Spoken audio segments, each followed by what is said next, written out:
Call it to order. All right, I'd like to call this public hearing to order at 5:30 p.m.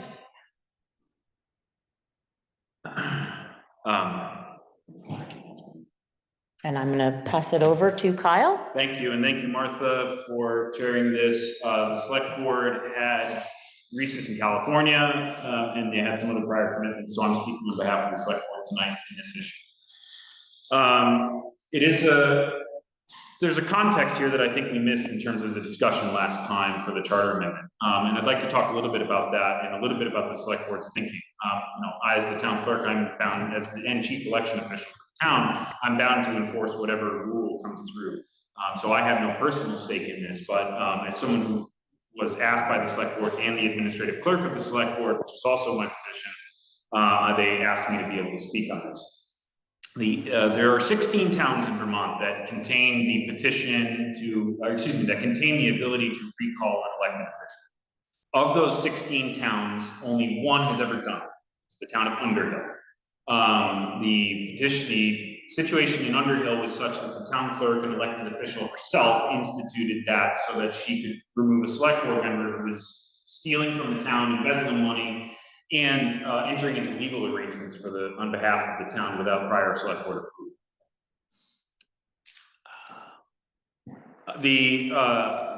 The reason behind You got someone else coming in. Sorry. And Zach is here. Yeah. Okay. There's Zach. Hi, Zach. Thank you.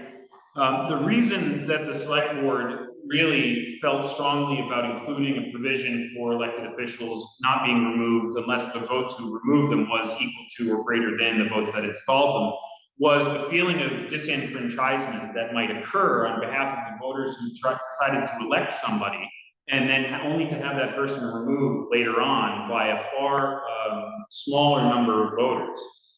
The situation was brought home to me today when I spoke to the town clerk in Underhill, the only person who's ever gone through this entire procedure in the state of Vermont. Her name is Sherry Moran. She's been the town clerk in Underhill for many years. And the petition that was originally delivered to the office was basically a direct copy of what was petitioned from Underhill. I spoke to Sherry and I asked her, I said, what do you think about this, Sherry? And I read her the provision in the charter. And at first she didn't agree.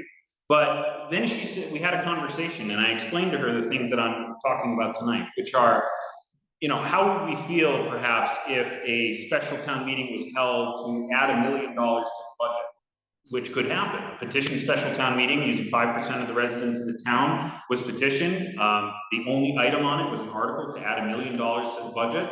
And we have a situation where perhaps 20 or 30 people show up to a special town meeting and vote to increase the town's budget by $1 million when at regular town meeting, the budget was approved upon.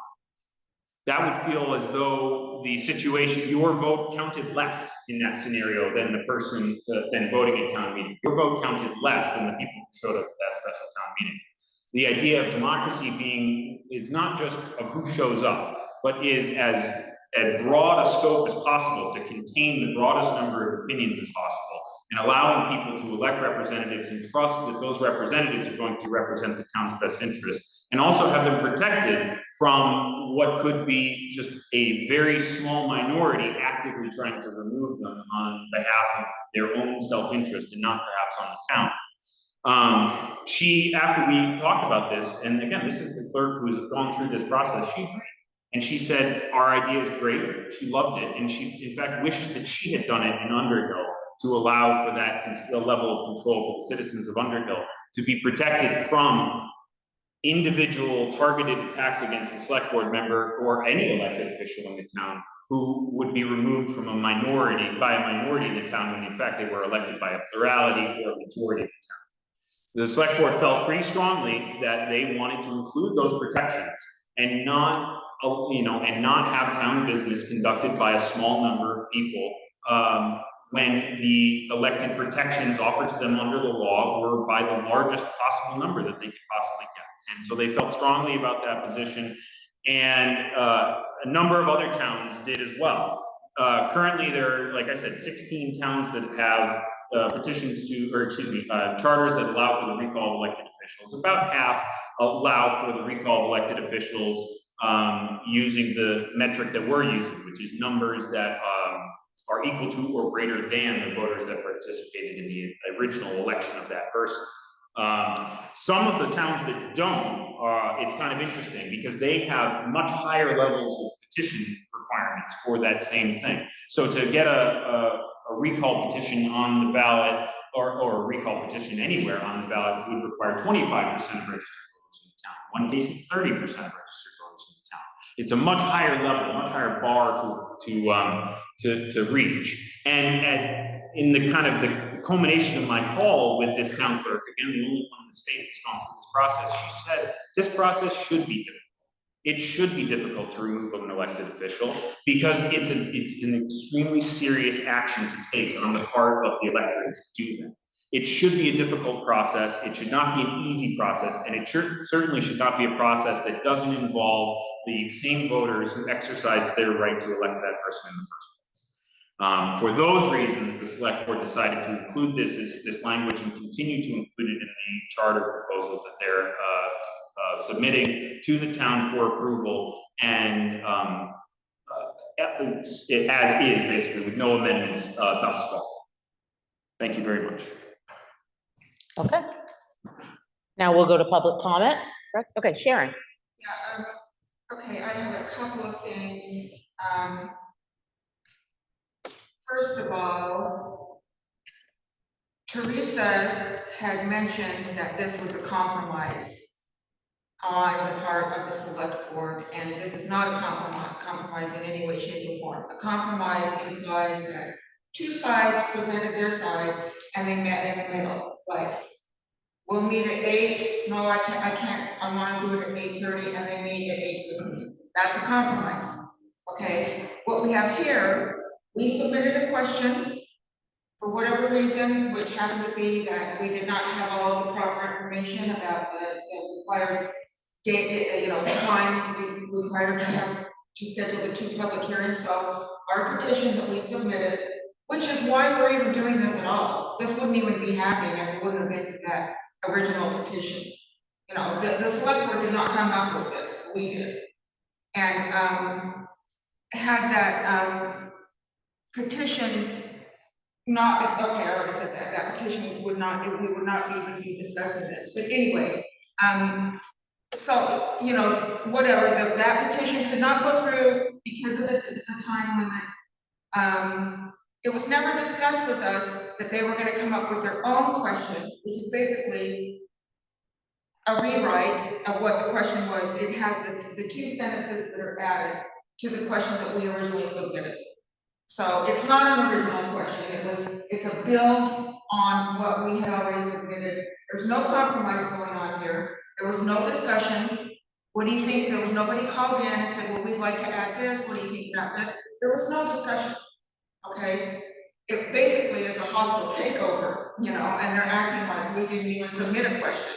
Okay. In fact, what should have happened is they should have rejected our petition because it didn't meet the requirement for that time period of the 60 days for the public hearings. They didn't reject it. I had to come in and request it and give it back.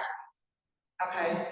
And so the idea that they've just gone ahead and formulated a new question and are now telling us, well, this is what we're going to do. We don't care what you wanted before, but this is what we're going to do. Okay. That, I have a problem with that. That's not compromise. And I don't know how anybody else understands the word compromise, but if you look it up in the dictionary, it's where 2 sides have their stand and they meet in the middle. And they discuss it. They get together and they discuss it, and then they say, okay, I'll give up this, you give up that. Okay, everybody's fine, everybody agrees. That has not happened here. I don't care what happened in Underhill. Underhill was gracious enough to give us their question. That's how we knew it was a legal question. Sherry sent me all of the information that she had gone through with their attorney in there. That's how we got our question. I checked in the statute, the other town charters that are listed in Title 24, and I compared them, and I saw that some of them were a little more. Yes, some of them had a higher original petition. percentage. Some of them had this sentence number 4, some of them didn't. Okay? And we just decided that in the end, we liked the simpler format. You know, all laws are open to interpretation. I don't know what they're trying to achieve here. It seems to me like what they're trying to achieve is to make it pretty much, why even bother? You know, you're making it so impossible. The bar is so high. Yes, it should be difficult, but not impossible. If you get a person on your select board that all of a sudden, you know, you realize it's a bad egg and you really need to get rid of them, you don't want it to be so difficult that it can't happen. You know,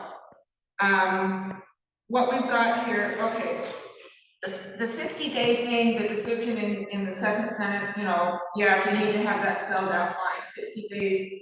If the petition is filed with, you know, within a certain time frame close to a town meeting date, then the actual question would be added to the town meeting warning and voted on at town meeting. Okay, you know, that seems to me kind of obvious. But this number 4, first of all, they also said that Kathy asked the question at the last meeting.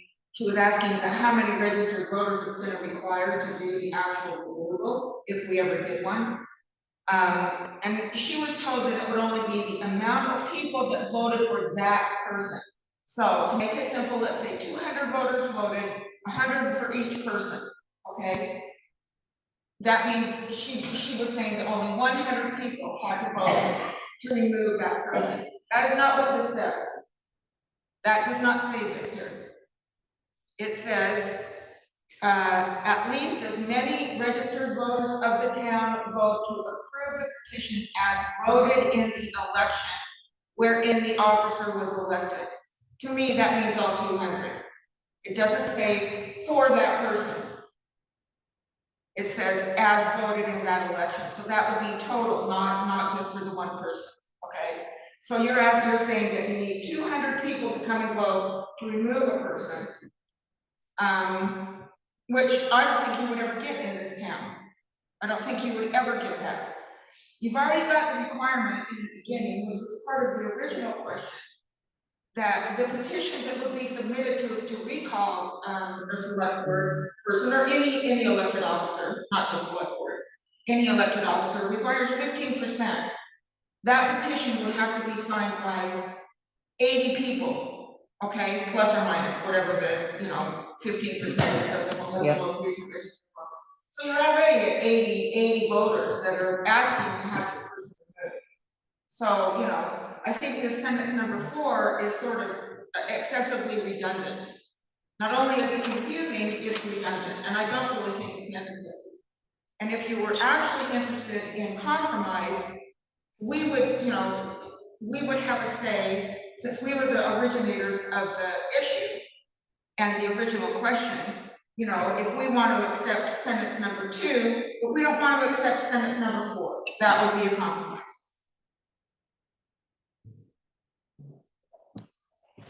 Thank you. Yes. I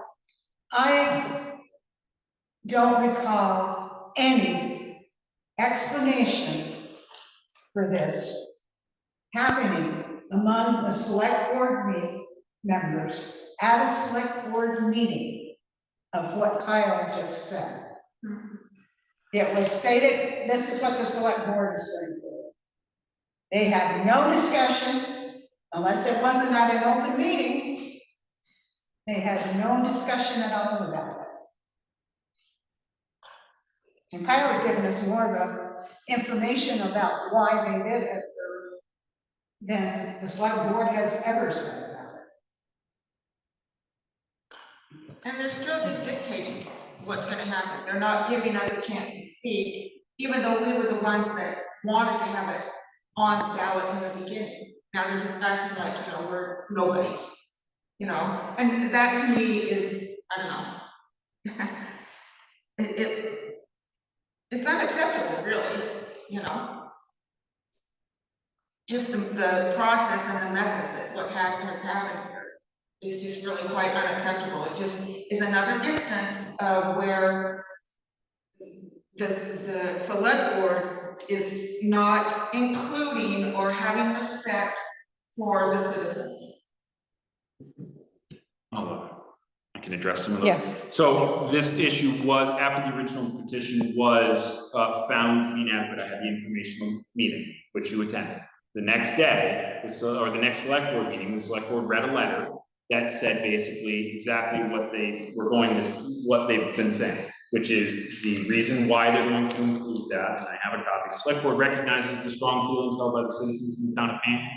There's a letter read at the next select board meeting, which says that they wanted to protect elected officials from being removed by a smaller number than originally elected them. They read that at the next select board. That was part of the language, because this select board charter was mentioned at that next meeting. So the select board has been talking about this. So when did they talk about it to come up with a letter? Administrative things can be handled outside of meetings. Administrative issues can be handled outside of meetings. They're not voting on anything. They're developing an agenda to be included at a next meeting. It's an administrative matter. Just like I was in communication with the select board all day today about developing the agenda for next select board meeting. But I mean, that's not necessarily part of the open meeting. It's just the nature of having to interact with the legislative body of the town. The second thing, and the select board, I think that what Teresa's point was during the last meeting was that the compromise is that the select board didn't have to include anything at all. And the select board didn't have to, there was going to be a special town meeting for the election of 2 additional select board members. We made the timeline of that select board, of that special town meeting, 70 days to allow for any and all charter petitions to be included in this discussion. The select board didn't have to include any particular charter at all. And so as a compromise to the idea of the ability to recall an elected official, the select board said, yes, we think that's a good idea, but we'd like to see these provisions in it. That's the compromise here, is that the select board didn't need to include the issue of the charter amendment at all. So, but the other side of it is that we initiated this special town meeting to occur 70 days, which was 30 days longer than we could have had, just because we wanted to be able to include this, and any other charter petitions that could have been brought forward to the town. There was 10 days in between us announcing it and then the deadline to be able to submit a charter petition, for the exact reason of what you're saying, which is you could have resubmitted your charter petition to the town. I spoke to a lawyer who advised me that I could hold your original petition in good faith and include it on the ballot for the special town meeting. I spoke to a lawyer. I spoke We to want a to let the lawyer. file finish. I spoke to a lawyer who advised me that I could hold your petition in good faith and that I could include it as having been received and noted by the clerk's office for inclusion at the next town meeting. This was a lawyer from VLCT. He's worked in the state legislature for 30 years. He was the one advising the town on this issue. I would take his opinion quite strongly and in favorably, in the sense that he knows what he's talking about. And he told me that I could have done that in good faith. And I offered that to you when you came into the town office and took that away. I said, I can hold this in good faith and include it on the ballot at the next special town meeting.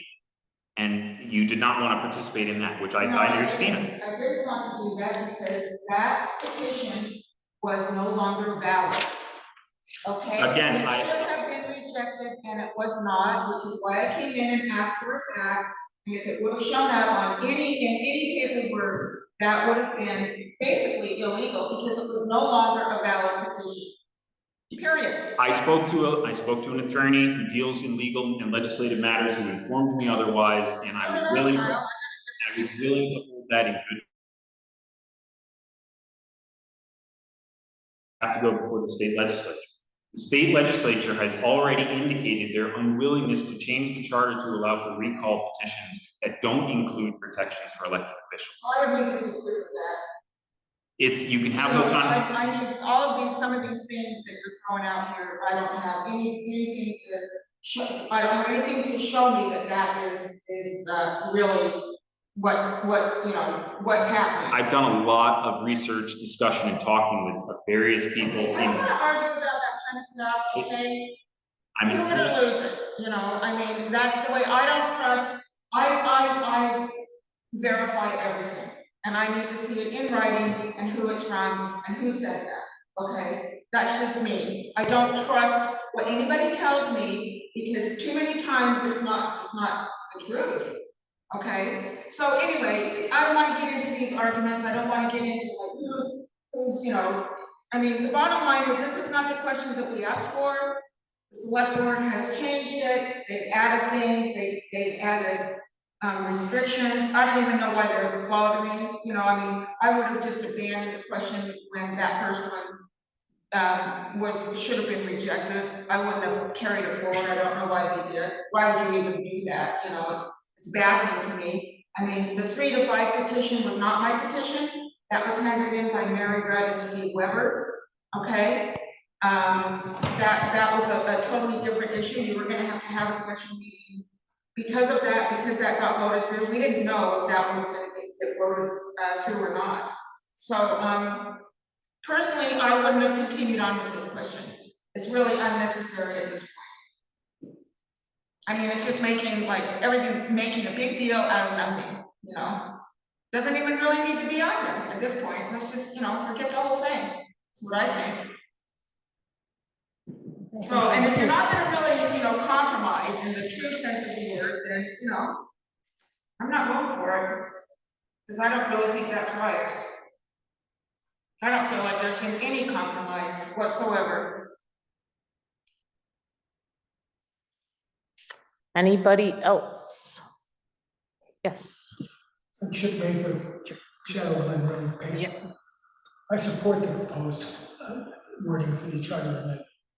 I believe it strikes a balance, providing Canton voters a mechanism to remove select board members for egregious acts and behavior, while preventing the tyranny of a minority from disenfranchising voters who elected him or her.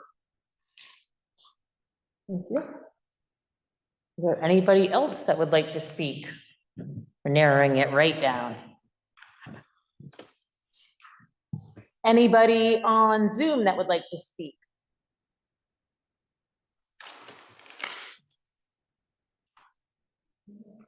All right. Oh, Zach. Martha Egg, thanks Yeah. for setting up today. I know we had to get this done, but none of the board members could make it in person. Yeah, I appreciate all the diligence, and the beauty of this in the end is you can absolutely vote yay or nay when it's on the ballot and kind of start over. Again, I'm not wedded to this one way or another. It's kind of one of those things that you throw around some vitriol, you throw around some upset people, things get said one way or another. I mean, in the end, this was not done, I can tell you, in a negative way from the select board. It was kind of done in like a gesture of like, well, they missed a deadline. We're going to do our best to put something on there. It seems to be, enough citizens want something with this verbiage to be voted on. And so this is kind of what we rallied to put together. We want to make sure it was worded correctly with legal and all that too. But again, back to the point of like compromise or not, this is what we thought would be a nice way to put something there. Citizens wanted it, they missed a deadline. You can also vote this down, come back, look at it again, reword it, and see if the charter gets added that way as well. But again, just personally, I think we all know, we're a small town, and I think there's a great point there. The reason some of the wording, we didn't want kind of that vocal minority in terms of like, we know special elections aren't the most attended. I think when you do recall an official, it should be a big deal from a small town all the way up to state government, however high you want to go. It's a big deal. And so if it's something you want to recall, we want to make sure you get enough citizens on board, and it's not just a small forgotten election that kind of gets through with a few people who are just really upset about something that the whole town's not on board with. So, and that's kind of where we came from. I think you all know, at least Teresa and I, pretty well over the years. Nothing devious about what we put together.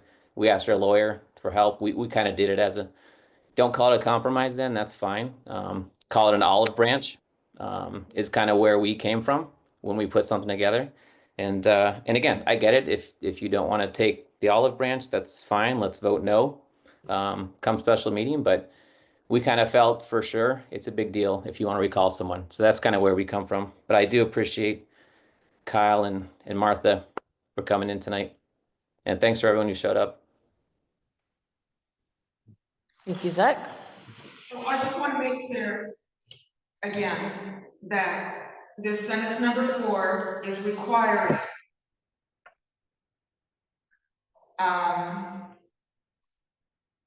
As many voters as voted in the election wherein the officer was elected. So that means total.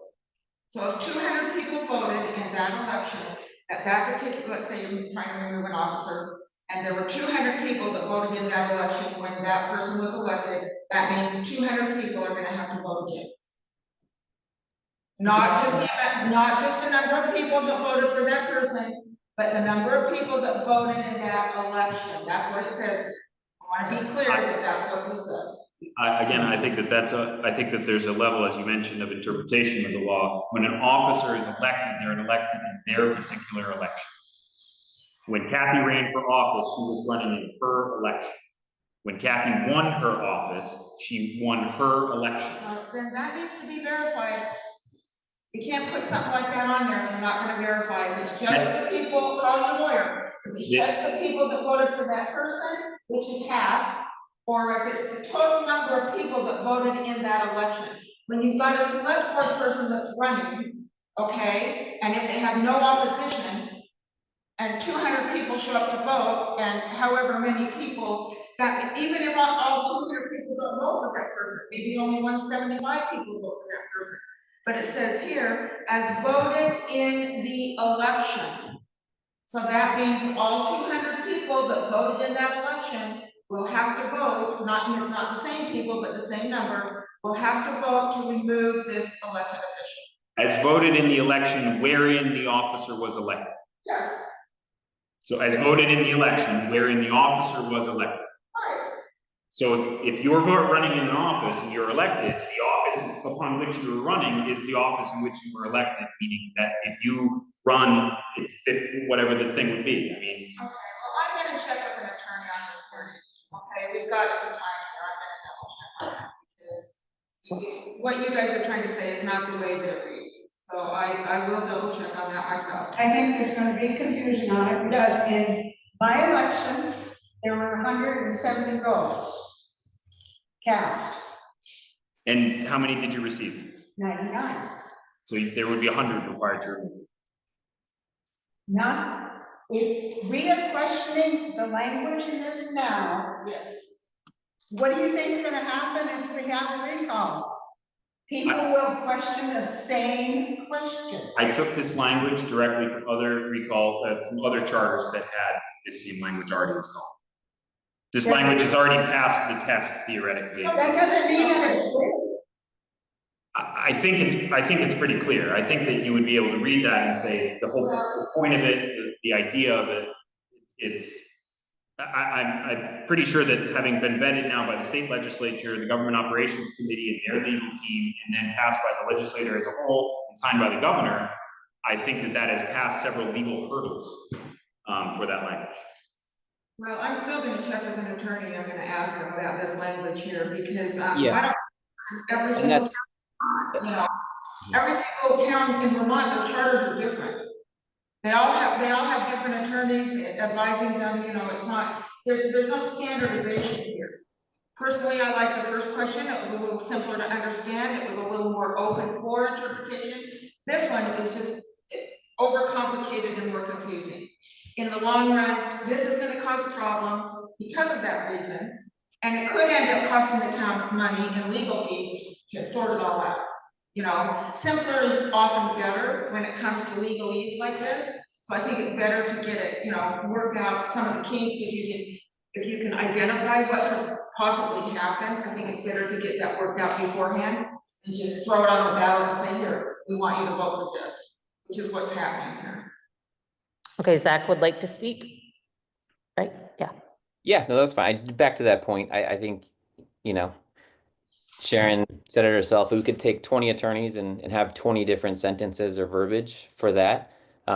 We took it as clearly, and again, passed through other charters and legalese, but took it as, for the example I used at the last hearing that we had, At least it was clear on our side too, and I get for some it wasn't, but for example, Reese ran for select board, won with 84 votes. To have a recall for Reese, it would be 85 votes.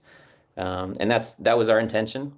And I don't know if that would be, again, if we ever have a recall, it would certainly be discussion at select board meetings and special hearings where that question could come up and the select board would be able to say to the citizens, this is what needs to happen to have a recall.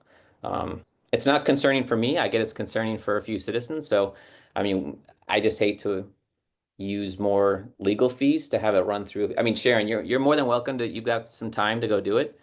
Happy to have you go do it and send us an email with what you find. And we can try and match it up with ours. But I mean, again, we're not going to spend more money on legal fees to figure out that sentence because we felt comfortable putting that out there. For attorneys, I just wanna buy a puzzle up and see what I get, you know?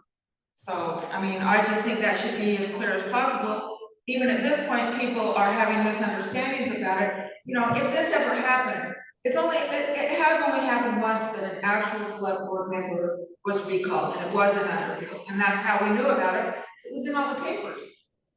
And so, that's the only time in the history of Vermont that's ever happened. At least with a select board person.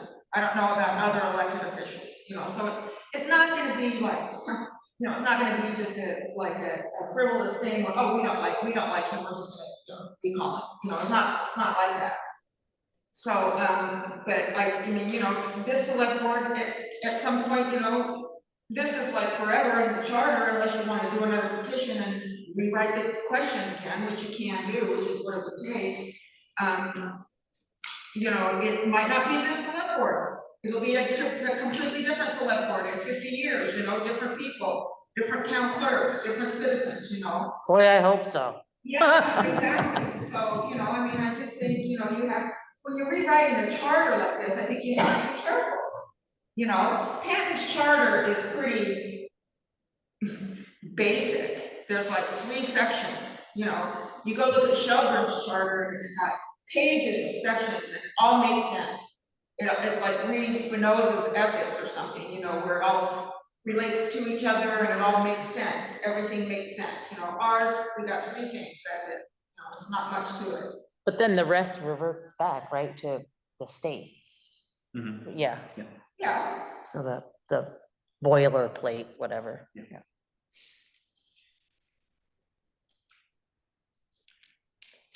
Anybody else?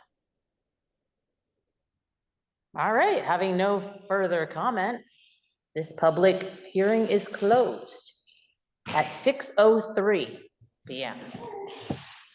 Thank you, everybody. Thanks, Martha.